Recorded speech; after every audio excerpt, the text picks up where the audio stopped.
നീ ഇതെന്തിനീ സാഡ് ആയിരിക്കണേ? നിന്നോടാ. എന്താണ് നീ എന്തിനീ സാഡ് ആയിരിക്കണേ? ഇവിടെ സാഡ് ആയിരിക്കും ആലോചിച്ച് നോക്കി. നമ്മുടെ എക്സ്പെൻസ് ഇത്രയും നമ്മൾ വർക്ക് ചെയ്തിട്ട് നമുക്ക് എവിടെ എത്താൻ പറ്റുന്നില്ല. ഇന്ന് ആലോചിച്ച് നോക്കി, ഈ ജോലിയൊക്കെ എടുത്തിട്ട് നമ്മൾ എവിടെ എന്താവുക നമ്മള്. അതൊക്കെ ശരിയാവും. അതൊക്കെ ഒരു സമയമില്ലേ?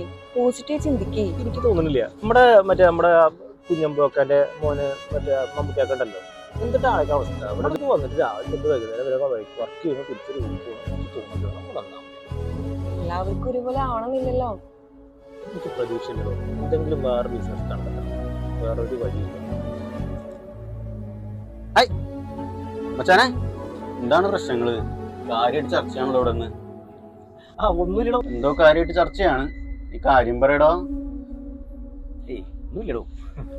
അല്ലടാ, എന്താണ് രണ്ടാളും കൂടി കാര്യമായിട്ടുള്ള ചർച്ച ഉണ്ട്? എന്താ പ്രശ്നം? ആ ഫേസിലുണ്ട്, കാര്യം പറയ്. പ്രശ്നം ക്യാഷ് തന്നെയാണ്. എവിടെ എത്തുന്നില്ല കാര്യങ്ങൾ. നീ പൈസക്ക് ഒരു പ്രശ്നമാണോ? ഇവിടെ ക്യാഷിന്റെ പ്രശ്നം. ഇതൊക്കെ നമുക്ക് വെറും തോന്നലുകളാണ്. പൈസ മാത്രമൊന്നല്ല, അതിനുപരി ഒരുപാട് കാര്യങ്ങളുണ്ടല്ലോ ലൈഫിൽ. അതിനൊക്കെ ഉപരി സ്നേഹം ഉണ്ടോ ലൈഫിൽ? സ്നേഹത്തിനൊക്കെ വലിയ വിലയുണ്ട്, പൈസ ഒന്നല്ല. ഇവിടെ ഇതൊക്കെ ഉണ്ട്. സ്നേഹവും കാര്യങ്ങളൊക്കെ വേണമെന്നുണ്ടെങ്കിൽ അതിന് ക്യാഷ് വേണം. ക്യാഷ് തന്നെ വേണം. ഇപ്പൊ ഇയാളോട് പറഞ്ഞിട്ട് മനസ്സിലാവണില്ല. അത് നമ്മളിത് അനുഭവിച്ചുകൊണ്ടിരിക്കുകയല്ലേ. ഇവർക്ക് കാര്യങ്ങൾ നമ്മൾ നടത്തി കൊടുക്കുമ്പോൾ കാര്യങ്ങൾ അറിയില്ല. പൈസ തന്നെയാണ് കാര്യം. ഞാൻ അതിൽ സപ്പോർട്ട് ചെയ്യണില്ല. കാരണം എന്ന് വെച്ച് കഴിഞ്ഞാൽ നിന്ന് ആലോചിച്ച് നോക്കിയേ, നിന്റെ അച്ഛനമ്മയായിട്ടുള്ള സ്നേഹം, നിനക്ക് ഇവളോടുള്ള സ്നേഹം, ഇതൊക്കെ നിനക്ക് പൈസ കൊടുത്ത് വാങ്ങാൻ പറ്റുമോ? ഇതൊന്നും പൈസയല്ല.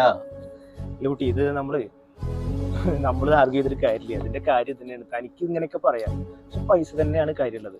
ഇപ്പൊ നോക്കി, നമ്മളിപ്പോ ക്യാഷിന്റെ പ്രശ്നം കൊണ്ടൊക്കെയാണ് ഇവിടെ വന്ന് ഈ കാര്യങ്ങളൊക്കെ ചെയ്ത്, പക്ഷെ ഒന്നും ആവണില്ല. നീ എവിടെ എത്തുന്നില്ല. നീ എല്ലാ മാസം 5-ാം തീയതി വരെ റിച്ചാ. അതിനുശേഷം തന്നെ അവസ്ഥ. എന്നോടൊക്കെ ഇപ്പൊ എന്താ പറയാ?